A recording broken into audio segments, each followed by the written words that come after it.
Hey babies, it's Mimi. You know that feeling when you get to actually hang out with one of your heroes? Well, I do. And you guys are going to get to hang out with us too, because I today interview Fred Provenza. Fred is a retired professor in rangeland science from Utah State University. But Fred is also like a unicorn mixed with a shark.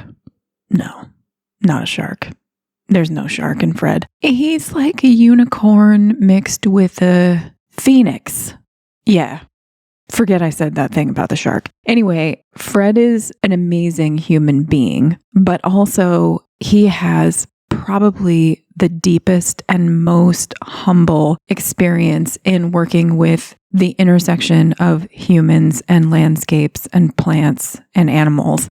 Fred has worked with farmers and ranchers all around the world and has authored hundreds of papers. He's written several books. And if you are a person who is interested in the integration of animals in the direction of healing landscapes or even bringing health back to your farm, I cannot recommend highly enough that you go out and find and read as much as you can and watch as much as you can by Fred.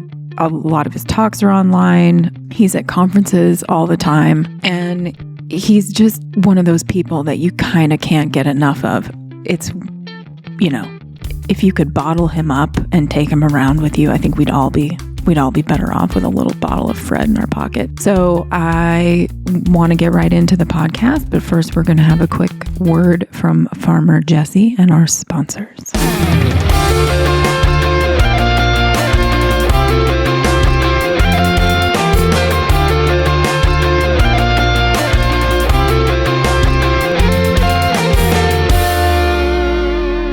Today's episode of the No-Till Market Garden Podcast is brought to you by BCS America.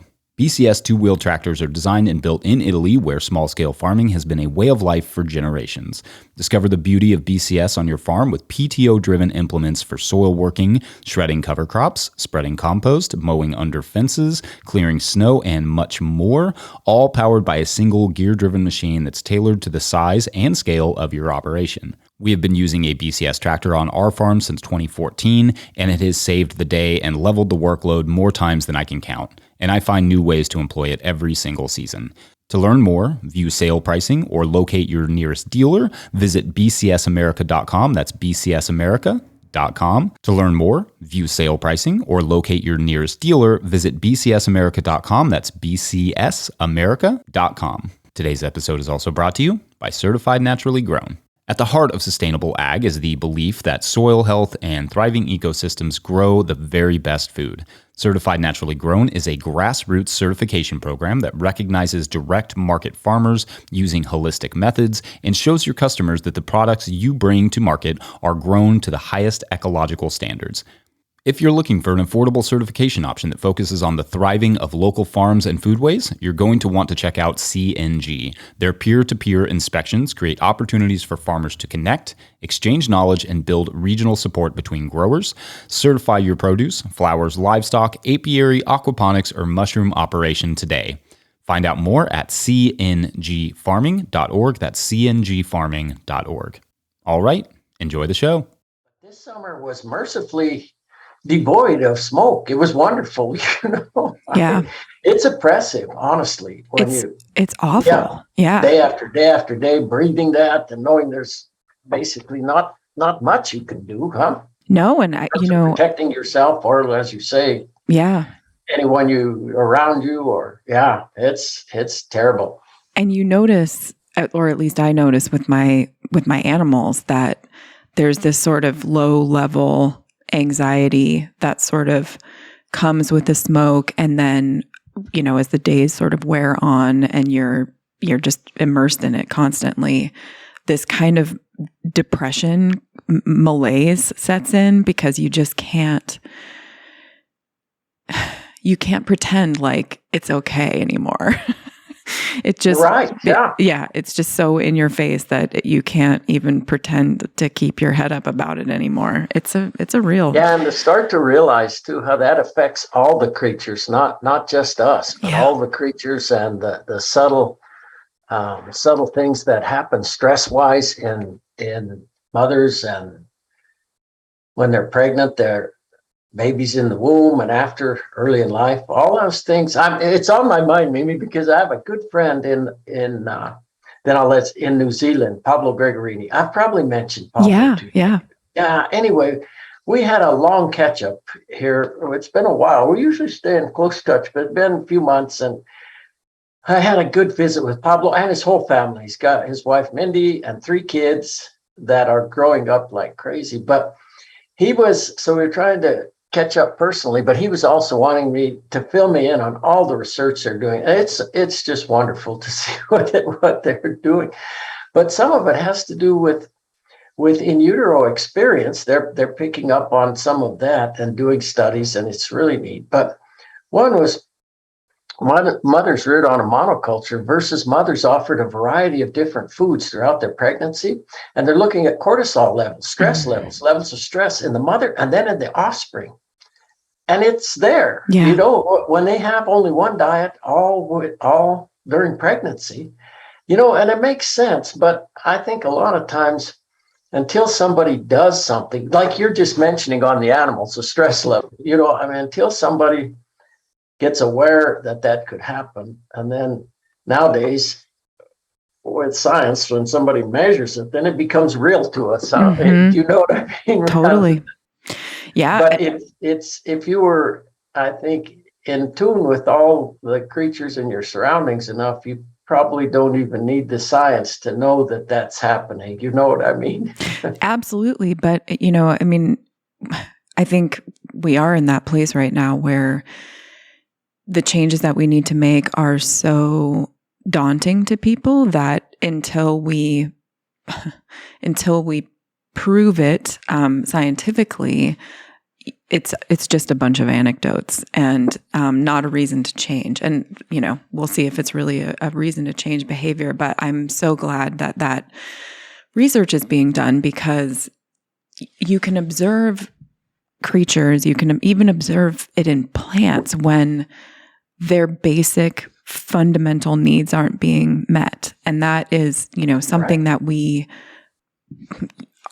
every cell in our bodies are attuned to make us aware when those things aren't being met. And you see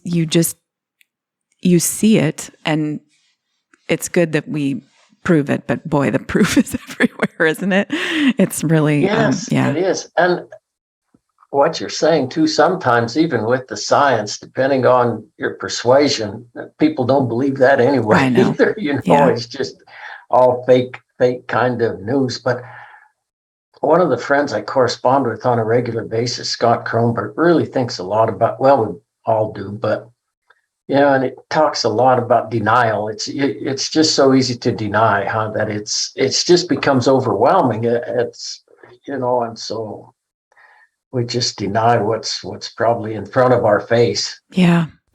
And I'm sure you and I will cover this in a multitude of ways today, but it is that it is our biggest challenge, I think, is just our psychology and where we are right now and where we need to go. So I'm going to officially just say, Fred, welcome to the podcast. Thank you so much for agreeing to be on with me today. You're a big inspiration for me and for many. I don't need to tell you that, but it means a lot to me that you would take the time. And anybody who is not familiar with your work, I think if you could maybe just share with us a little bit about who you are, how you've come to do the work that you do, and anything about your amazing career and your journey that you want to share with us by way of introduction.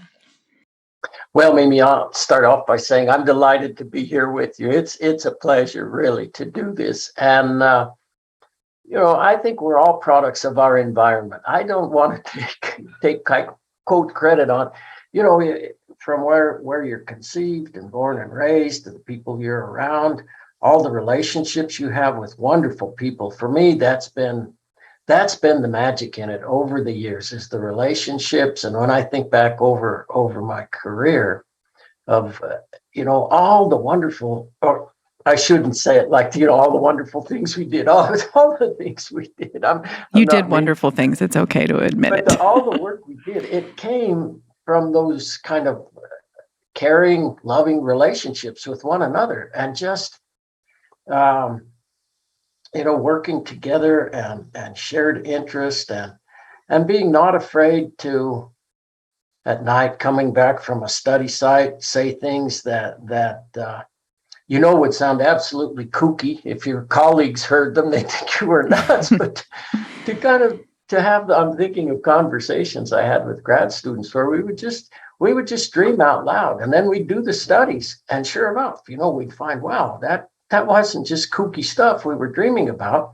And then we'd get into committee meetings with faculty members that were on the students' committees, and those were some interesting meetings, some tense kind of meetings, because the student's the one that's in the crosshairs. I remember it well. It's terrifying. So we went through the same thing. And it's just, and I loved all those committee members that, dear friends, some of them gone now, but it's just the way we are. It's hard for us to, when something challenges a way that you've looked at the world, it's hard to accept that, right? And I say that for me too. That's happened to me a lot of times. But that was fun. That was fun doing that. Going back further, I just always was interested in nature, especially as a young child. Anything that moved, insects, birds, fish, mammals. I remember I loved to fish when I was tiny, but I couldn't get to go very much. And I remember sometimes when my mother, I was raised Catholic, and so for every Friday we had fish, of course, and so a lot of times it would be trout. And when she thawed the trout, I'd put their heads in a bucket, and I'd swim them around. I was just, however that happens, however we are, the way we are, we're just the way we are. But I loved wild things. And when I took plant taxonomy as a sophomore in college, that whole world of plants opened up to me. And I have to admit, I was so fixated on the animal part of things, I'd never really seen a plant, even though my mother had wonderful gardens, flower gardens and stuff. But boy, after I took that class, I was absolutely hooked. So, for me, it was just about plants and animals. I never guessed it would go the way it did. I was just curious, why do animals eat what they eat? Why do they go where they go? It's kind of crazy how all these things lead, how we never expect. I never anticipated where anything would lead. I never anticipated we'd be sitting here having this kind of conversation about some of the things you'll want to get into. But that's, I guess, the magic of the whole deal too, of trying to be open and let the whole thing surprise you, your whole life surprise you as you go along, and embrace that, embrace it. That substrate of curiosity, I think when we are fed by that at a young age, it's such a gift. I remember when I first started to learn the names of plants and start keying them out, and that was such a gift. And I came to that pretty early because I had this biology teacher in high school who was, kind of plant obsessed, and nobody liked her but me. And I just thought she was the coolest. And going out and naming plants and then seeing them and seeing all the patterns that you've never seen before. And it sets you up for, I think, a very rich existence, but it definitely comes with a penalty because you also notice the problems. Yeah.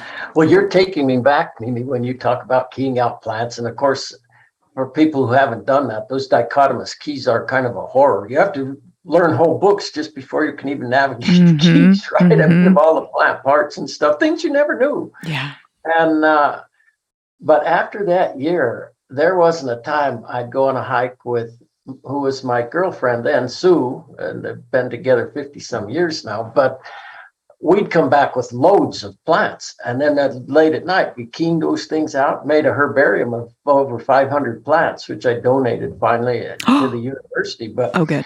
They were works of art. They weren't just, throw them on the herbarium sheet. We would, and sometimes we'd find unusual ones. I'm thinking of a sky pilot now, which is a beautiful, beautiful blue colored flower. And we found a white sky pilot. So we put a couple of blue ones and a white one. So anyway, but it is that fascination and just gets you into the beauty and the wonder of the natural world. And I think for me, that's, 40, 50 years of working in science and stuff. I often think now of Joni Mitchell's song, Both Sides Now, and how she ends. I really don't know life at all. I really feel that very strongly, So when we have this kind of conversation, it's just for the sake of a conversation. But I feel that very strongly. But I think what the science did for me was just help me to appreciate, to just more and more appreciate, oh my gosh, all these things that are going on in terms of form, function, behavior, interconnections and stuff. That was wonderful to just be able to spend a lifetime doing that. And then to reach now and really, I think of her song a lot. I really don't have a clue of anything. Yeah. I think I don't. It's just when after I retired and Sue and I moved back to the backwoods in Colorado. Oh, it was wonderful. We'd still be there actually if it weren't for our quote kids luring us away from there. But darn kids. Yeah, darn kids. But for Sue and I, living 12 miles in on backcountry at 9,500 feet elevation in that transition between the aspens and conifers and those big parklands was fabulous. And it was a chance to say, okay, I'm going to leave the science behind now. And I'm going to go back to when I was like a little kid and just watch all this stuff, all the wild animals up there, the plants, and not feel like I have to study it and I have to think about which way to do another ponderous experiment that takes a year, 2 years, and you just looked at one little tiny piece of something. But anyway, that's a little background, I guess. Maybe a little more than you wanted. No, it's great. I mean, I love the idea of coming back, kind of coming full circle to the rediscovering of just the marvel of it all and being able to really just sit with that and enjoy it. Because I think a lot of people, because of the pace that we live anymore, they feel like they just can never stop. And if we did, probably all be the better for it. There's a little too much. Yeah, well, that's, and the pandemic was a chance. And I think it got a lot of people thinking about, I can't go to work like I was. I can't run like I was. All the people that moved out of the cities to the countryside and stuff. I think that's maybe people thinking of that. I often think too, and end up reading a lot about it, and it's in all the kind of mythologies of that. Go back to the state when you were a child, when you were just a child, just the whole world knew. And actually, before the culture put its stamp, all of its many, many different stamps on you. And that's kind of going back to your to who you really are before you got all enculturated, as we all do. It's part of the deal. If you're going to come visit Earth, you've got to be part of some way, and we do need one another to survive, as all creatures do, to figure out what's what not to eat, where not to go, what's a predator, what's not a predator. Yeah. You look at that in human terms as well as in any other kind of creature terms too. Yeah, I think the human space has just gotten a little farther away from basic needs, and it's very confusing anymore. So I'm glad you got that time, and I hope you guys, and I know you do, go looking for that again, even though you had to move away from your mountain paradise. Yeah, well, I've sent you pictures. We're still doing lots of roving around. I love that. So, I think it's great. No, and as we talked when we were sharing emails, that and I think it's interesting that Eckhart Tolle writes a lot about that in his books, like The Power of Now, the power of nature and natural communities. I appreciate that and your ability to reconnect with that oneness with the transcendent or being or whatever. When you're in those places, it's powerful. And boy, I really feel that when I get up in out in nature and in some of those high mountains where I sent you the pictures. It's just profoundly moving to me, brings me to tears being up there. It's wonderful, wonderful kind of, and I think that's a part of most of us, as we were saying a little bit earlier, something that we maybe really long for, but don't even realize that how much we came from that. Our physical bodies came from the earth.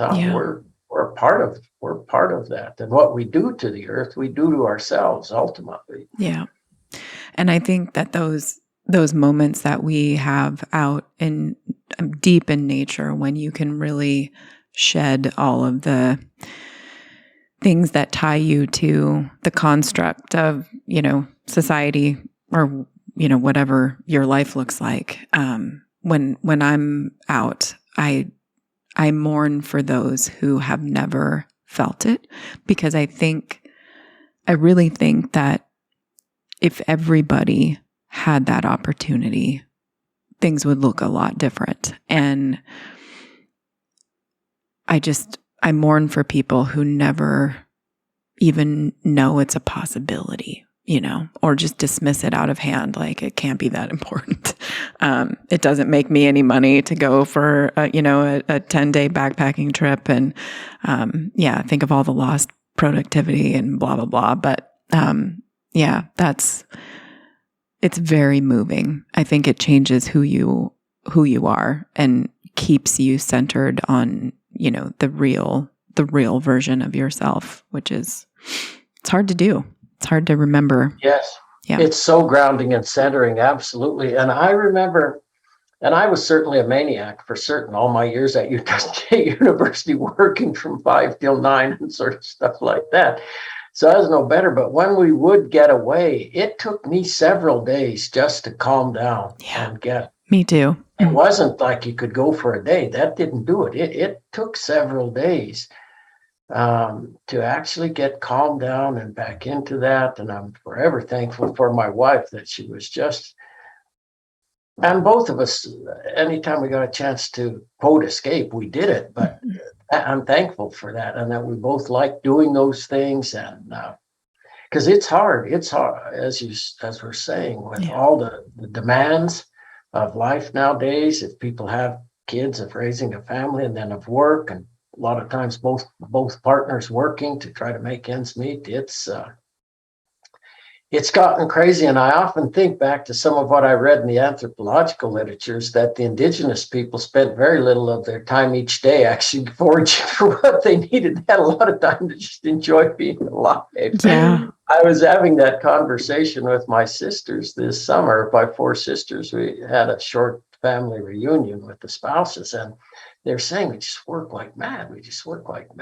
And we were laughing about, I was telling them about that, and they were very appreciative and, laughing about how crazy it is nowadays compared to probably our indigenous ancestors that had a lot of time to enjoy their moment on this planet. Yeah.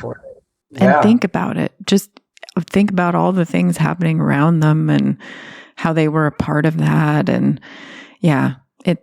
it's something that I think we long for in a kind of cellular level, is just that connectivity and that time to contemplate. Because you see animals doing it all the time, just out there laying around. Maybe that's true. And it makes me think of one night when we were living in the backwoods, and there were all the wild creatures around us, from badgers to bears and everything in between. But one night this snowshoe hare came and sat on our deck. It came at about sunset and it left at sunrise, and it just sat there, never moved, sat there. And you could say, you could say a lot of things, and who knows what it's like to be a hare, but I like to think they live in a meditation, actually. And I appreciate that Eckhart Tolle, actually, not that I'm picking on him, but he talks about the creatures, and they're probably far closer to enlightenment than humans are, because this cognitive, rational, analytical business separates us from all of that. And I doubt that they have so much issue with that as we do. Yeah. And so I can think that could certainly be the case. I read a long article last night that a friend sent me about consciousness and how science tries to understand consciousness and so forth. And they were talking about the Jains and their notion that everything is conscious, and that's certainly I really embrace that. Whether there's scientific proof, you get into science and go forever and down, and you don't know where you are. But I embrace that notion. It resonates with me that every cell of every creature, plant and animal, and even the rocks, as they say, I can see it's all a manifestation of the absolute in time and space. So I can very much relate to that. Me too. I could never prove it I can scientifically, but it very much resonates with me. Yeah. Well, on that note, a little bit, I would love for you to talk a little bit about, you were such a leader in rangeland management early on in using grazing for better ecosystem health. And, could you talk a little bit about some of your more formative moments in, both prior to getting into academia and then while you were working on various research projects? What were some of those moments when something just opened up for you and you saw what, not only how we were doing it before and then how it could be done? I'll go back in time a bit, Mimi, and as an undergrad, I was in wildlife biology at Colorado State University, and really enjoyed that so much, learned so many things. But it was clear that wildlife people didn't necessarily like ranch people, because there was the view that sheep and cattle had really degraded a lot of landscapes and adversely affected plant life and then animal life. And that's true in the late 1800s, early 1900s, when people moved west, these arid landscapes. I think people didn't realize how easy it was to overgraze those landscapes. So there was a lot of harm done. There's no question. So there was that was in my life. But then I was working on the ranch at that same time. I spent 7 years on the ranch, and we were moving cattle up and from the ranch up to BLM land and up into the Forest Service, moving them all the time. And we were on, in those days, rest rotation was the way rest rotation saved the nation, right? And Yep. It's interesting to watch how different grazing systems come and go as you go along. But the ideas were the same, is that you have to protect the plant resource. So I was wrestling with both those ideas all the time, and not. At that time, I thought, boy, these two worlds will never come together. I didn't think it consciously, but that would have been my feeling. Old ranchers like I'm working with, they're never going to be looking quite in the same way as some of the ecologists were talking and so forth. That's been proven false, of course. That's what's happening nowadays. There's a real movement toward. It's wonderful to see that. So, but then when I graduated from CSU, I didn't know what I wanted to do. I knew I wouldn't be a wildlife biologist. I don't know how. I knew I wasn't going to do that, but I didn't know what the heck I was going to do. So I thought, well, I'll just go back to the ranch. Henry needs somebody full-time to run the ranch. I'll just go back there and something will probably dawn on me. I don't know what will happen. It's funny how life goes looking back, and I just have to chuckle at it all. But anyway, so I went back there, and when I left CSU, I thought, boy, I love this getting an education, but I've had enough education for one lifetime. This is it for me. I'm not going back to school. And but I got out on the ranch, and I started to realize how much I missed that stimulation of just learning about things. When an NRCS person would come out there, I'd just bend their ear to no end to talk about those guys, the plants or whatever it was. I was just longing for that. And I got to thinking, maybe I should go to graduate school. Not laugh, just even think that. Maybe I should go to grad school. I don't know why I thought that. I thought maybe research would be interesting. Again, I didn't have a clue what research was, anything about it. So I decided to apply to grad school, applied to a couple of different places, didn't know a thing about what I was trying to do with that, and didn't get into grad school, but had some interesting visits. And then there was a friend that I had, a priest that I'd met when I was in grade school, I'd stayed in touch with, and he says, well, I know a priest in Logan. Why don't you apply there? And I said, well, what the heck? I just, I can get in anywhere else. Wow. So I applied to Utah State, the wildlife department, and they said they weren't interested, but they passed it down to the range department. And there was a professor there, Phil Ernest, who was looking for grad students. And what he studied was the perfect match for me. And that's amazing to look. They were using domestic animals to improve habitat for wildlife species. I thought, okay, there you go.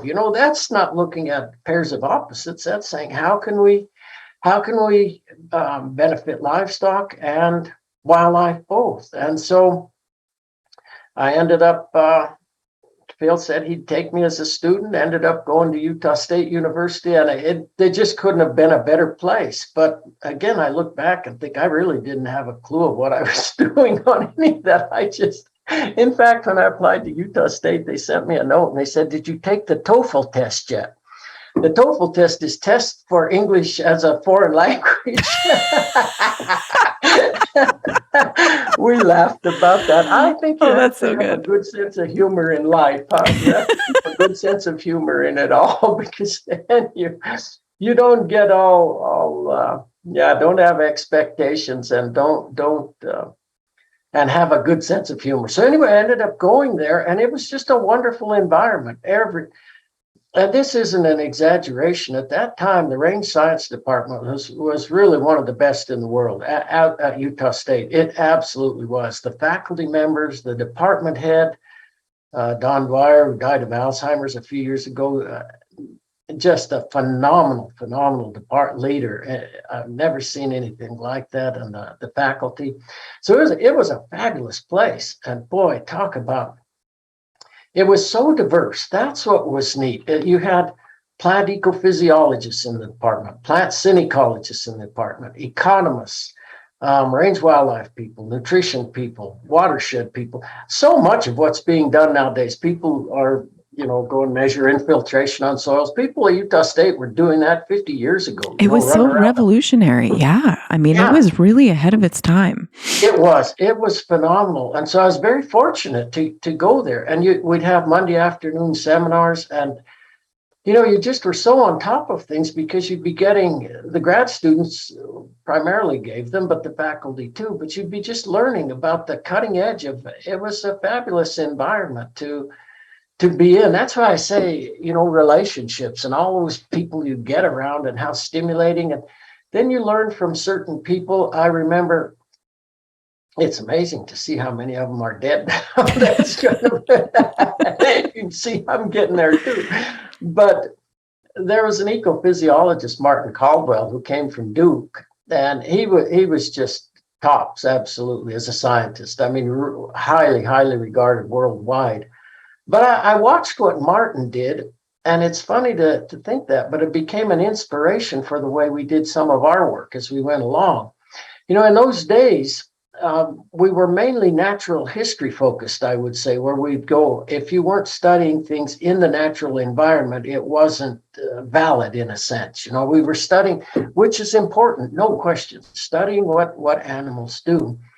But I could see that what Martin was doing too was these highly experimental kind of approaches with plants and trying to understand principle and process. How do these plants work and what's going on with that? And when I think about that, I used to think, we could do that with animals. We could put them in pens, actually, and we could ask questions about principle and process. And people may think and at the time think that's strange, but you can ask some questions there that you can't ask when you're just watching animals. You can intuit it, but if you want to prove it scientifically, you can't do that unless you. So that really set me up on this whole idea of principle and process, that, let's try to understand principles and process. How's this working to enable animals to continually evolve in environments? And then certainly we could study the inflection, right? How it gets inflected in time and space, but there's no end to the variations of how things get inflected. So if you want to study inflections, you'll be studying your tail off, and it only relates to one point in time and place. I don't know if that makes sense, but it does. Yeah. That was such, and it dawned on me over time. And I started down that inflection route as a very young scientist and said, no, not going this way, because the most innovative people are going to be ahead of you anyway on the inflection. They're going to be figuring out what can help most is to understand how all this stuff's working, and then be able to bring that as something to the game. So that's really what we focused on. And I'm going to mention two other people. This is a kind of a litany on people. One of them is dead, Dave Ball. And there's another one, Carl Chaney, that was a psychologist, a behaviorist.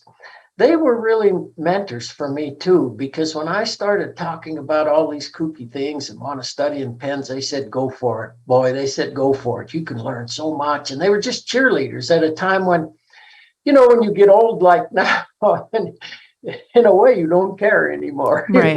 You're not, but when you're young and just starting out, you care a lot, and you're not. I was always pretty certain of myself, but still, you're not. Well, especially in academia, you're not some established scientist, right, or anything, and so it's a big help to have people who encourage you in that way. It's a big help. I don't think it can be, overestimated just what it means to have one or two people kind of encouraging you and just giving you the strength of your own convictions. And I think, again, that's what holds a lot of people back, is just that lack of support, because, everybody has ideas, everybody makes observations. And what you say is so true. If you meet those people at those right moments in your life, it can completely change what you're capable of. And I had people like that in grad school too, who just, it's not a crazy idea. There are no crazy ideas. The only crazy idea is not saying anything. It's such a key point. So, as you say, no crazy ideas. And, each one of us is unique, absolutely unique in time and space, which is amazing to think about, huh? There'll never be another Mimi. And Thank so goodness. You know what? We know that. It's amazing how all that works. Genes plus ever-changing environments plus chance makes everyone unique. But that means that the power of your convictions, as you say, and follow what's in you, follow what's in your heart. I became such a cheerleader for that as I got going in my career. And I used to start classes on that note, first few lectures. And I remember showing a slide I got it from Reader's Digest, actually, and it was of a light bulb, and it must have it was a whole sequence of pictures of that light bulb, maybe 18, 24 of them. And it starts out, I have an idea, and the light bulb was bright. And then all these things, well, did you think about this? I don't know about that. On and on and on and on. And at the end, the light bulb goes out, make you cry. Really, yeah. Because, that's we all have ideas. But as you say, too, sometimes at the right time to have somebody say, you're not kooky. Mm-hmm. Go for it. Go for it. That's Carl Chase, that's the only way we study things, I mean, you can't study stuff out there. And same with Dave Bouth. They were really, at the right time and right place. And then what goes around comes around. I get the chance now to encourage people all the time, younger people. And I think it's a wonderful, I just think back on my experience and think it's a wonderful opportunity fortunate to be able to do that now. Yeah, pass it on. Back. Totally. Today's episode of the No-Till Market Garden podcast is brought to you by Johnny's Selected Seeds. Johnny's Selected Seeds is a proud sponsor of the No-Till Market Garden podcast. Since 1973, Johnny's has supported farmers and gardeners with superior seeds, tools, and information to help ensure their growing success and help feed their communities and families. The research farm is at the heart of Johnny's, where they trial thousands of varieties and tools every year. Their breeding program uniquely focuses on introducing varieties that meet the needs or solve the challenges mixed market, small farmers, and avid gardeners face. Visit johnnyseeds.com for innovative new varieties and time-tested favorites to grow this season. You can also browse their online growers library, link in the description, for a wealth of free educational resources. The employee owners at Johnny's look forward to growing with you. Today's episode is also brought to you by Rimmel Greenhouses. Whether it's tomatoes to market, flowers in the spring, or your family's harvest, growing in a greenhouse protected from the weather provides the right environment that you need for a harvest that you can count on. Rimmel Greenhouses are designed for durability and offer the quality that you need to grow productively year-round. Visit rimmelgreenhouses.com to get a quote today. If I may editorialize for a second, I own a Rimmel tunnel. I love it. We built it ourselves, and I really appreciated the quality of the tunnel as well as the customer service we received in the process. So make sure to check them out. All right, back to the show. So maybe talk a little bit about how now that you've, kind of come to the edge of your career and you're helping other people with their careers, when you work on different experiments and you bring that to different landscapes, what do you feel like, the kind of key takeaways that you would share with land managers would be? Because I think one of the things that a lot of people in, this sort of growing regenerative agriculture space, there's this understanding that animals are part of a feedback loop that have plants at the center. And yet most land managers don't come with, a background in ecology or wildlife biology or any of the things that would be helpful in making the observations that one has to be able to make in order to manage that in a positive direction. And I think it holds a lot of people back. It's just that, you don't come with this, background in the academic part of it. But what would you share with farmers who are interested in incorporating animals, but really just don't even know where to begin?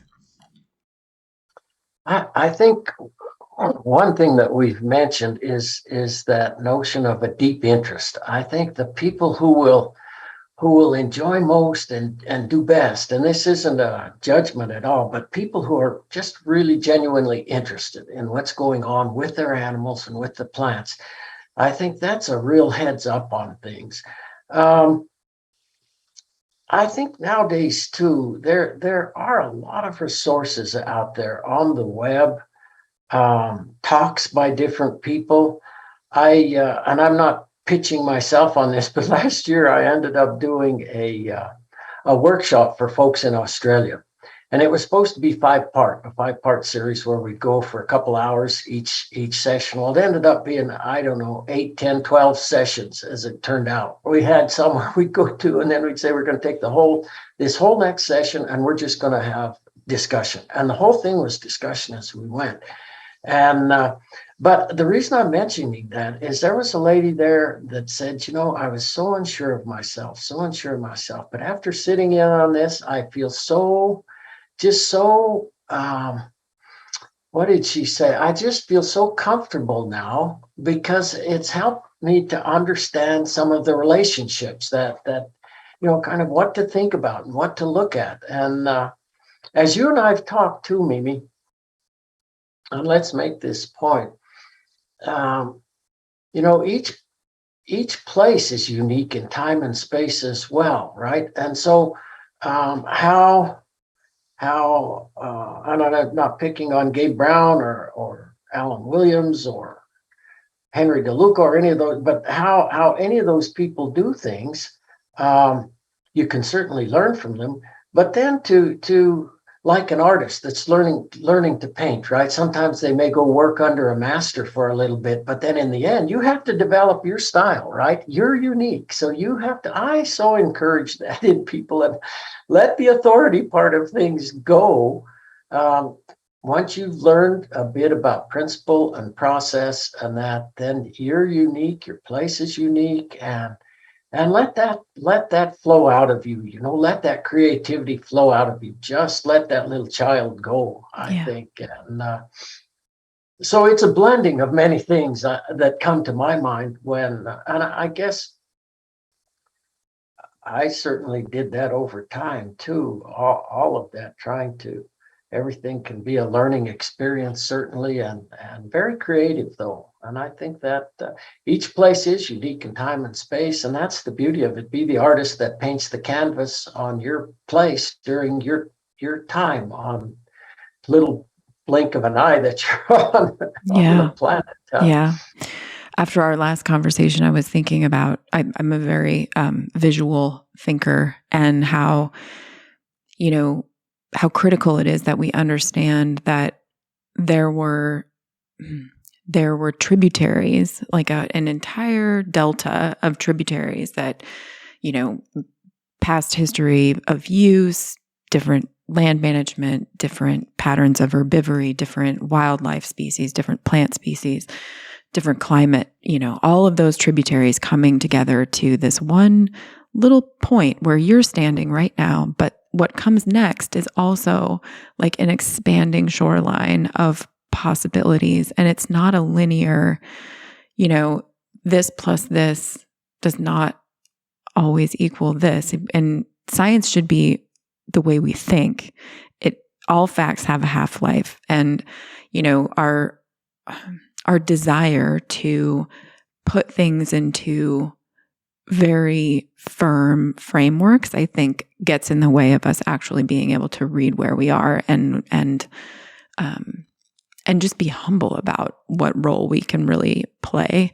But, you know, there's so much wrapped up in that, you know, that point where all of the potential is there, and, you know, either letting fear hold us back or this belief that, you know, this can't be done here or whatever it is. I think that's, again, it comes down to how we think. It's less about the hard realities than it is just about a state of mind that we're in.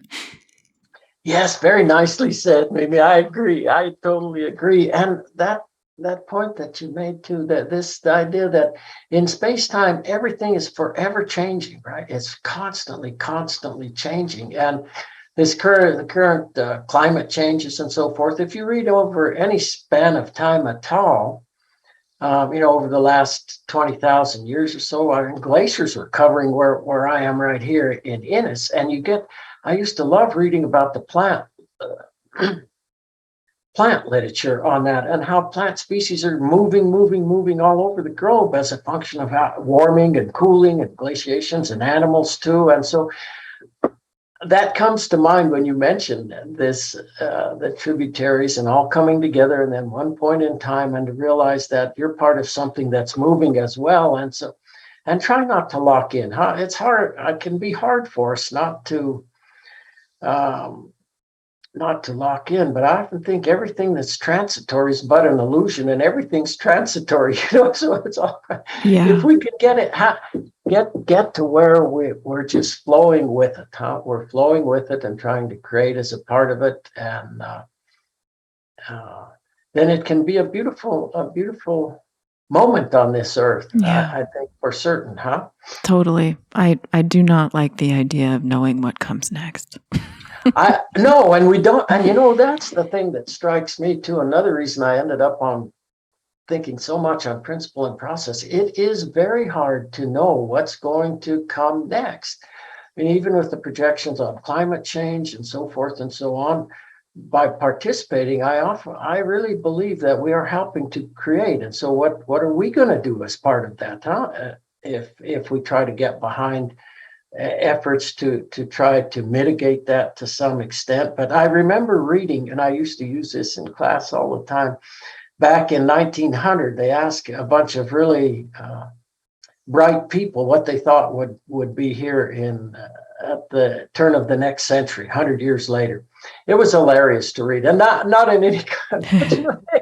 Hey, honestly, you couldn't have been further from anything. Yeah. So don't even, it's not even, but one person, and I wish I had the quote, it was so eloquent what he said, looking into the facades and the porticos, but ultimately I realized I cannot enter into it. I'm bungling it totally, but it was so beautiful the way that he said that. And he's just saying, forget it. You're not going to be able to do it. So it's not the way, and I don't, naively early in my career, I thought, boy, if we can understand this stuff well enough, we can. Physics envy. There was always this thing of physics. If we could just be like those physicists. But the fact is, when you get into quantum physics, you can't predict. All bets are off. Random, chance is playing a role. So, but back in the Newtonian ideas, but all that went away from me over time too, because that's not the point. Predicting, it's understanding the principles and processes, and then thinking how to work with that to alter landscapes. Just as for instance, this may sound too general, but so Bob Budd was managing Red Canyon Ranch for the Nature Conservancy years ago when we were working on all this stuff and having talks and so forth. And they had 200 cattle that lived in the bottoms of those landscapes. That's where they lived, in the riparian areas. They were beating the heck out of them. And so he's trying to figure out, well, how, what can we do? What can we do? And I said, there in Red Canyon, he said, you can't build a fence here. It's going to take you 10 days to dig a post hole. So he said, forget that. He said, well, start thinking about, can we change the behavior of the cattle herd? Can we change the behavior of the cattle herd? Well, that's principle and process when you start down that road. You're starting to think about stuff like we studied, how experiences in utero and early in life influence food and habitat selection. So then he thinks, well, let's get a person, Travis Clyde, who his job is going to be every day to move those cattle out of the bottom. You're going to move them up to the uplands and show them, hey, there's a whole world up here of wonderful forage that you can live on. So every day Travis is doing that. And then in the fall of the year, when they're sorting the cattle, Travis can talk to him about the different cows and say, this one lived in the bottom, as Bob said, and I'm quoting Bob, this is a meadow-loving son of a bitch. And so we're going to say, that's a pretty easy decision. We're going to get rid of her. So through moving animals and selective culling, they retrained that cattle herd over a 3-year period. First year's the worst, next year's better.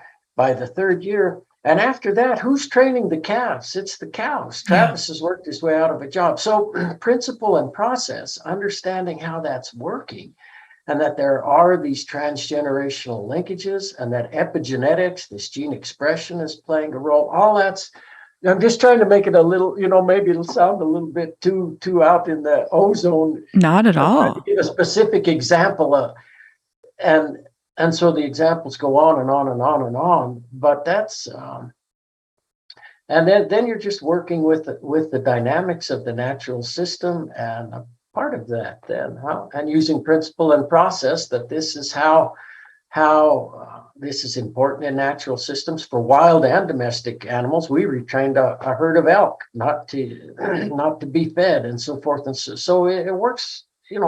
Creatures learn, they're figuring out how to use environments. Learning's important. Epigenetics, gene expression, all these things become really, really important in how, and us as well, right? Like we're saying, I remember I used to talk a lot philosophically at the beginning of workshops and courses about these sort of things. And I remember finishing one time that first, it was I forget how many day workshop, but there was an old fellow, an old rancher at the back, just the biggest grin on his face, smile and grin, and turned his head and he said, "It really is about the longest 6 inches, isn't it?" I said, "Yeah, Bill, it is about the longest 6 inches." And he's just laughing, and he said it again in another way. Then I said, "And so, Bill, what is the longest 6 inches?" And he pointed right there. He said, "That's the longest 6 inches in the universe, right there between our ears, right? It's about human behavior and how we keep open to one another and flexible and so forth." It's so true. I would love, so let's go deeper on some of the specific research that you've done, specifically about, the research that you did and the experiences that you had along the way that led you to write your book, Nourishment, and that sort of connection between the innate wisdom of animals, of humans, and, the natural world and how plants connect us, how our food connects us with this larger consciousness, really. Can you talk about some of that and how, what compelled you to write Nourishment, and, what were the things that you were experiencing along the way that made you feel like you needed to not just have that be a research paper, but have it be, one of your great works? I think maybe I loved the years at Utah State University. It's so stimulating and just so amazingly stimulating. You're having fabulous conversations every day about all this kind, like we're having here. It's just constant. I have to say that was a match for me. I loved it. So then we moved to the backwoods, and you don't know anyone. Nobody knows you. And this is not meaning to be insulting or anything, but kind of the deepest conversations you have are about the weather. And so I was starving. You were starving. I was needing like an Alcoholics Anonymous help group or something, It's that, and I knew that would be hard. I knew I needed to. I knew it was time to leave the university, and I didn't know what was coming next, and I knew that would be hard, and it was, but I thought it'll be good for me because you come to, you're not your job, but actually it's so alluring. You come to really identify with that, right? You come to identify with that. So I was thinking, nobody's ever going to read all those research papers, the 250, 300 research papers. Nobody's going to do that. And why should they? Why would they? I wouldn't do that. And I don't know. I'm giving it a try. I've read a lot. I've read a lot of your papers. So, I thought, well, this will be a way to do two things. One, it'll help me with the transition. It'll just help me to write this stuff down, to just pour my heart out. And to try to make it not just a science book. I know there's a lot of information in the book, but I tried to make it more from the heart. And I thought also try to say what struck me as really kind of the keys of what we did over the years and pull that all together. So that really what motivated me to do that. And it was a big help. It was a big help for me to be able to write and on that book with that. Yeah, that's really what was moving me. Did it surprise you at all? I mean, I think for me, writing is how I sort out what I'm thinking, because it's not always clear to anyone what I'm thinking. So writing for me is a thinking process. And did it surprise you at all as you were going along, some of the things that decided to come out in that experience? Mimi, what you just said, that is so true for me too. And it's funny that I realized that over time. When I was in high school and had to take compository writing, and then in college, I hated to write. I hated to do that. Because English is a second language for you? And no, I had good teachers, though, really, that just forced you. You had to do. But as I went along, I found you just articulated absolutely. For me, it really helped me to sort out my thoughts about things very much. And writing nourishment was a way to organize those thoughts and try to articulate that. And it was fun. The other thing I wanted to do that, I don't know if this was a surprise or not, but as we went along doing our work, a lot of times our own experience was our inspiration for some of the studies on food selection. We would think how we thought about that stuff. And then we'd think, well, I wonder if a sheep is the same way, or a goat or a cow. And the beauty was we could run an experiment. That's what was fun, is we could say, well, let's just do a study and we'll just see what happens with that. So we had done so many studies of different things. And I thought, I wonder if people who studied people studied any of the things we study. I never had dived into that literature. So that was fun and I guess surprising and informative, because some things had been studied that we study. Especially, there was a lot of research on the in utero early life kind of experience and what a profound influence that has on our being. And I had become great friends with a lady named Julie Manella, who was at the Manella Institute of Chemical Senses. And every time I'd hear an NPR special coming on, or one of their stories, and they'd start down that line, I said, I know Julie Manella is going to be the next one. Yeah, we became great friends, and she came and spoke at some of our Behave conferences and stuff. So lifelong friends. But so some areas there was a lot on what we've done, other areas not so much. But the human literature is like the alpha and the omega, huh? It's no beginning and no end. Yeah. And if whatever you want to find, you can support whatever position you want. And I don't mean that in a negative way. It's just the nature of life, I think, and you can really find whatever you want. So that was interesting and surprising and fun to go in and review that literature and try, hopefully, to do a half decent job. I wouldn't say a decent job, but a half decent job of at least talking about and trying to compare and contrast what we studied in goats and sheep and cows and elk and bison and with humans. That was fun. That was fun to do.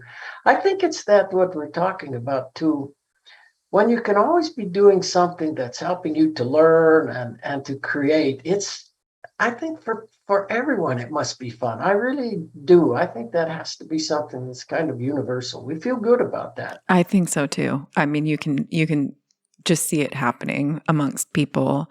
I think of, working groups or learning groups of land managers that I've worked with along the way. And when they get past their moments of, not knowing each other and being guarded, and they get to talk about something that's either a challenge or a success story or whatever. I mean, you see it happening with people when they're just really enjoying the process of, experience, observation, manipulation. I mean, all of the things that we get to do on a daily basis if you engage in working that way. And I love watching that. And it leads me to, kind of another aspect of your work, or another big part of your work was Behave. And I don't know how tired you are of talking about it, but for the listeners who aren't familiar with that project in particular, would you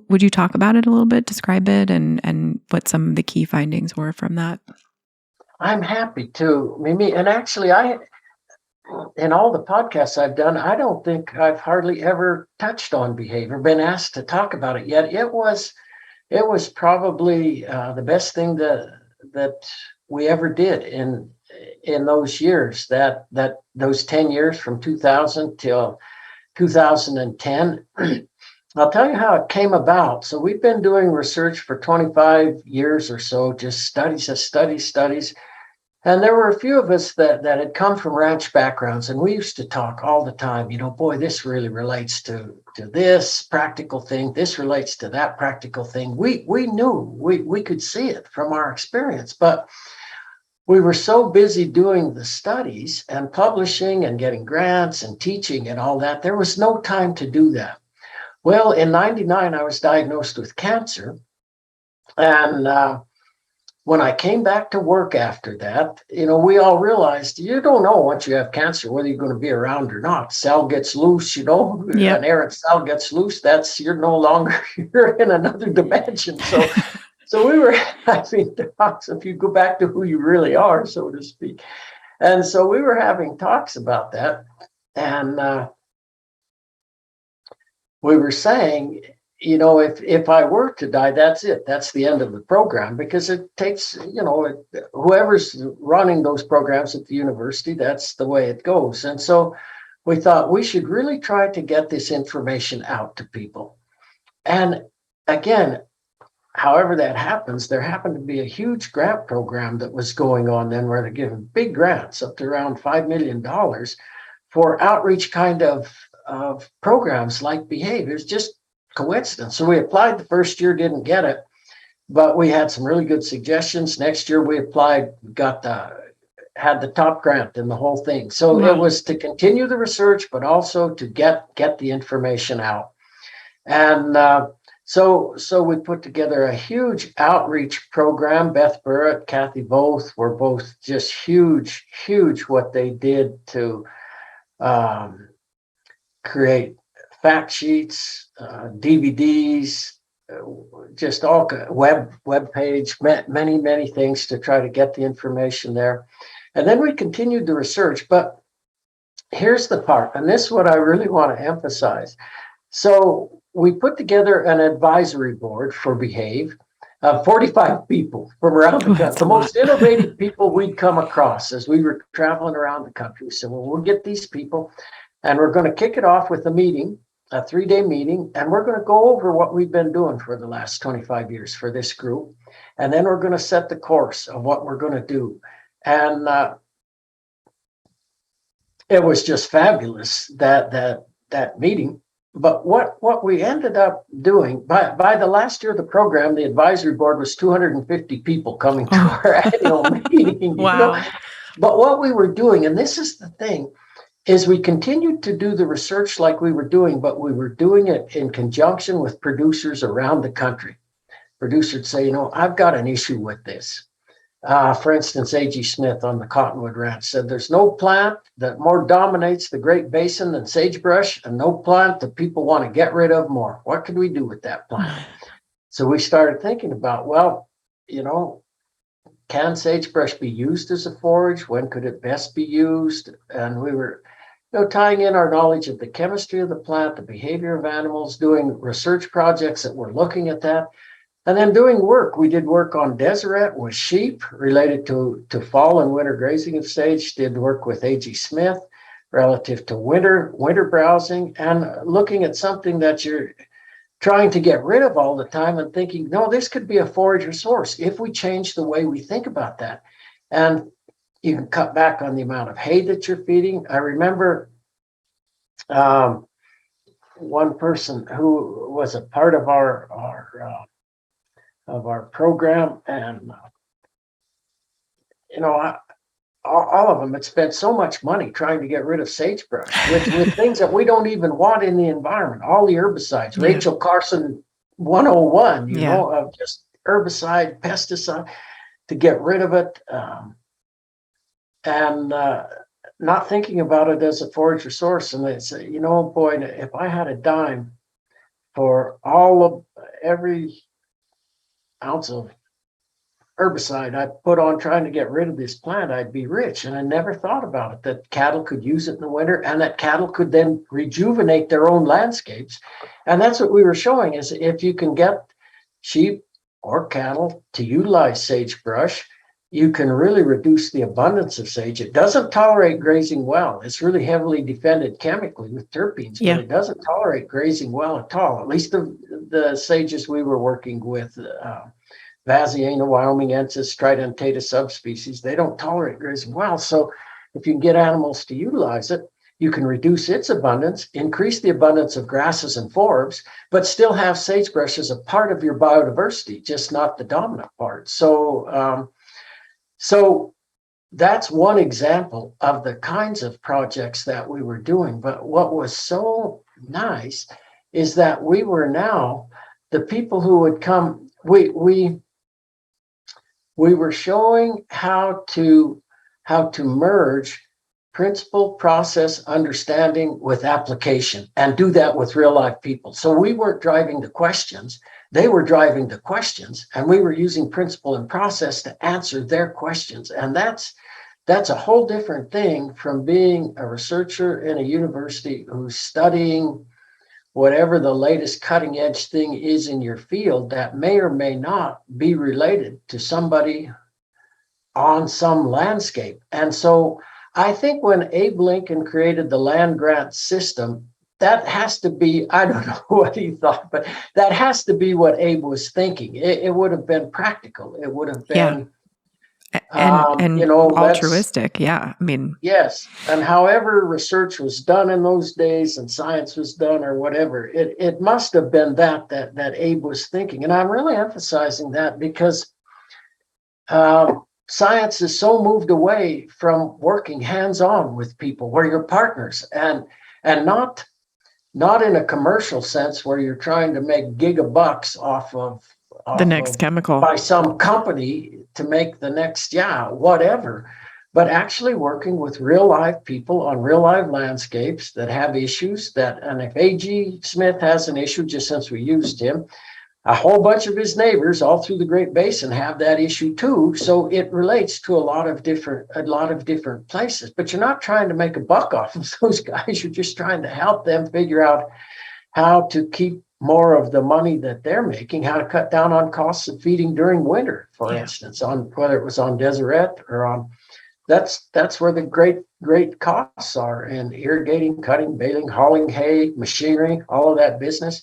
A lot of the people we worked with, and there again, other studies we were working with of how to cut costs of ranch operation by not feeding during winter. Yeah. And we were showing with studies in utero and early in life that if a young calf its mother is eating a poor quality diet while she's pregnant, that young calf after birth eats more of that than a calf whose mother wasn't on that kind of diet, and they digest that diet better. So there's principle and process again, or the early experience part of stuff. We were doing lots of work like that really gets at what's it mean to be locally adapted to a landscape, and this idea that there are these transgenerational linkages that are influence form, function, and behavior, and that genes are being expressed. It's a dynamic. So now we're not just locked into the genome and it's, I've got my genetics and stuff. We start to think about, well, what's your epigenetics and what's the culture of your animals on your place? And what have they learned? Where have they learned to go? What have they learned to eat? All those things that are so critically important, but that we haven't focused on traditionally in the land grant universities. Animal science is focused on genetics. Yep. Really, and not to say that isn't important. It does matter. But, I used to think all the time when we were starting way back into this work, environments are changing so much from day to day, week to week, year to year, decade to decade, and across generations. How can you lock that into a genome? You must have to create a genome that's able to be expressed. And that's the beauty of all this epigenetics and what's come out on that over the last couple of decades since I left Utah State. I'm thinking back to a time when it was toward the end of my career, actually, and a movie had come out titled Ghost in Your Genes. And I'm saying that specifically because that is a fabulous document, a 1-hour Nova special on epigenetics. It's as relevant today as it was when it came out. It still sends chills down my spine to watch that and to think of the implications. And I was walking up to the room we were going to watch that with a young scientist, just freshly minted PhD student who was went to work for the Poisonous Plants Research Lab. And his field was epigenetics. He was trained in that. And I said, well, we really never studied epigenetics. And he said, yes, you did. That's what you were studying. And I so appreciated that. I was trying to because we hadn't looked at the genes that were being expressed. But we were looking at all that happened from that. And I so appreciated that he said that he recognized it. Yeah. I knew we were studying it too. I didn't want to be cocky and say, well, that's what because we weren't looking at which sets of genes were being expressed, but that's what we were studying. And when we would rear goats on blackbrush versus goats reared on a high quality diet, and then we'd look at how readily the goats reared on blackbrush ate blackbrush and ate it when given a choice of other plants and showing that, and then we'd slaughter them and cut them open and look at how big their rumens were and what happened to their livers, and people looked at kidneys and central nervous. All those things change, all those organ systems change, and that's the expression of that stuff, and it's marvelous.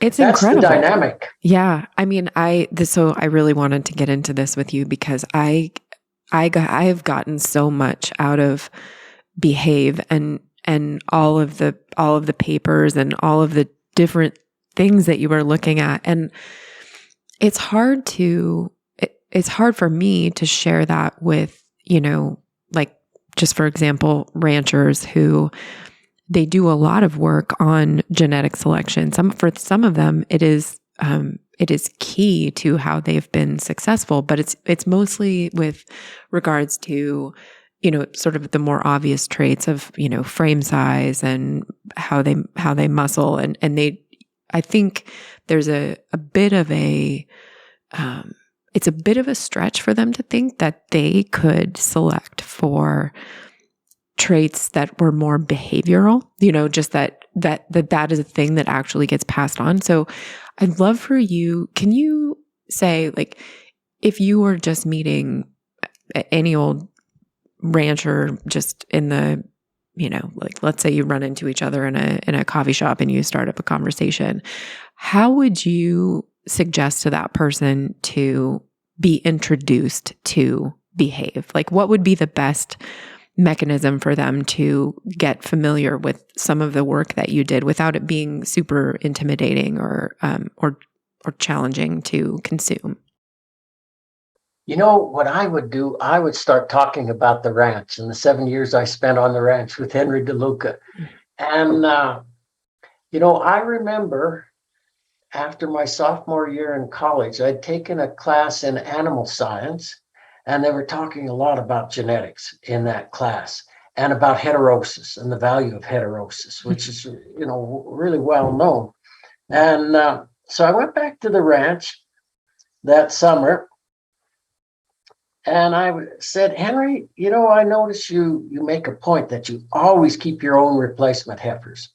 And he had Hereford cattle. He didn't like anything, but he liked the Herefords. Sometimes a neighbor's bull would get in and he'd have some black baldies. But anyway, he liked Herefords. But I said, I notice you always keep your own replacement heifers rather than bringing other ones in. And so he sat down. And he just started to tell me stories. It was fabulous. He said, I've brought in replacements that weren't familiar with the ranch. And he said, now how we ride up there throughout the summer and we move cattle.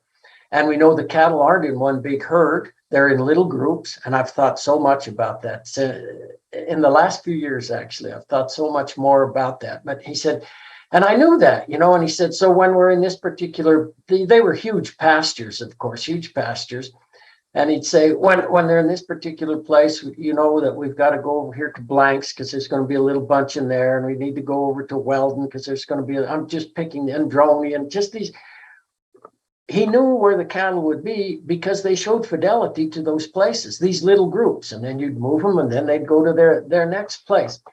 And he said, the problem is you bring in animals from other places, they just don't know the range. Mm-hmm. And if you think of all the work we did, that I've often thought that every bit of it was, what does it mean to know the range? Yeah. That's really what it is. It's knowing the range. And Henry knew that. He said, you take them up there, they're going to, you don't know where you'll find them. You don't know if you're going to find them or where you'll find them. And it's well known in the behavioral literature when you put animals into an unfamiliar environment, they just move. They're moving all the time, and they're going all around the perimeters of the fences and stuff. And people used to talk about that as exploratory behavior. But I said, probably are exploring, but really, they're saying, I don't know where the hell I am. Yeah. I can't figure this out. Yeah. I'm out of here. I'm gone. And in Iceland, where they don't have fences, if they recommend not to put them in an unfamiliar environment because they can end up hundreds of kilometers away from where you put them. Mm-hmm. And Henry told me one other story. He said, there was a year, and he explained all the background of what happened. And he said but we couldn't put the cattle up on this landscape. So we had to move them to South Park, which is where Sue and I were in the backwoods. He said, put them over there. He said, it was the summer from hell. He said, we had the worst reproductive performance. Mm-hmm. The cattle moved all the time. They're in poor condition. And so that's, I'm so thankful that I had those years on the ranch and with Henry and Rose, who became like parents to my wife and I. We were very, very, very, very close to those guys.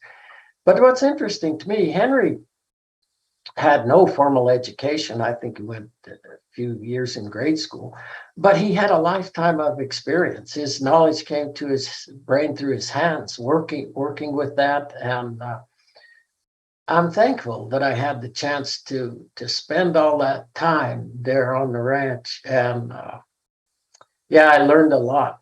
Yeah. But really, everything we did was what's it mean to know the range? Yeah. It really is. All of it is about that. And so that helps when I get visiting with ranchers, that fact that I spent those years on the ranch working out there and have a personal experience and sense that I can tie back in with and then lead in. And, I taught so many workshops, maybe during that period of Behave. I was gone all the time, just on the road all the time, giving talks and teaching workshops.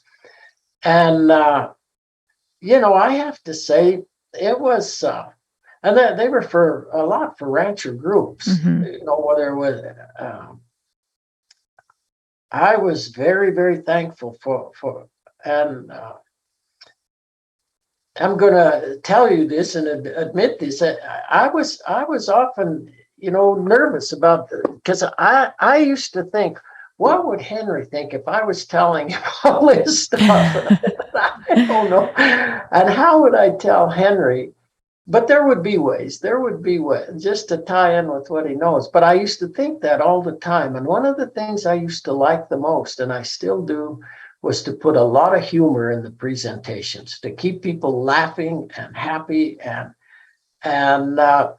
trying to tell them things that they might think are a little bit kooky.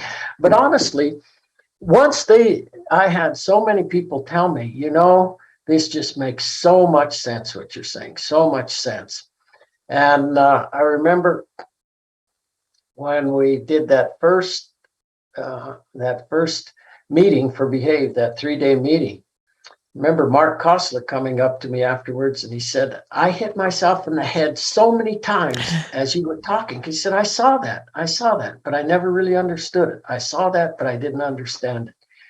And well, that was for us too. It's not like we were kind of all knowing or anything. We didn't. We just were willing to explore, to let the little child go, and to just say, well, we could study that, and wonder if they do that. Wonder if that's happening. And so we were learning. That's my point. We were learning all the time too, and then linking it back with what we'd seen in the past. And those little groups of Henrys. If you let cattle, sheep, and goats go feral, they end up in extended families. They end up matrilineals. So that tells you a lot. And that's something, if I were still studying, I would be doing a lot of work on relationships among animals and that whole social organization and the roles that once the males leave the matriline and become adults and form into their male groups and stuff, the relationships of all that. But they're incredibly social, and you have these matrilines that form. And when I think of Henry, he's keeping his own replacement heifers, and those little groups. I would love to look back and have the records on all that, because I bet what was happening, there were little extended families that were forming up there on the, those little groups were probably little extended families, relatives and close friends and so forth. That whole social part of what goes on with animals and appreciating that. There's a lady in New Zealand that I've worked with a lot. She's trained as an oceanographer. She's from Idaho originally, trained as an oceanographer, PhD, did a career in that, and then wanted to get back into agriculture, wanted to go, and she bought a place in New Zealand.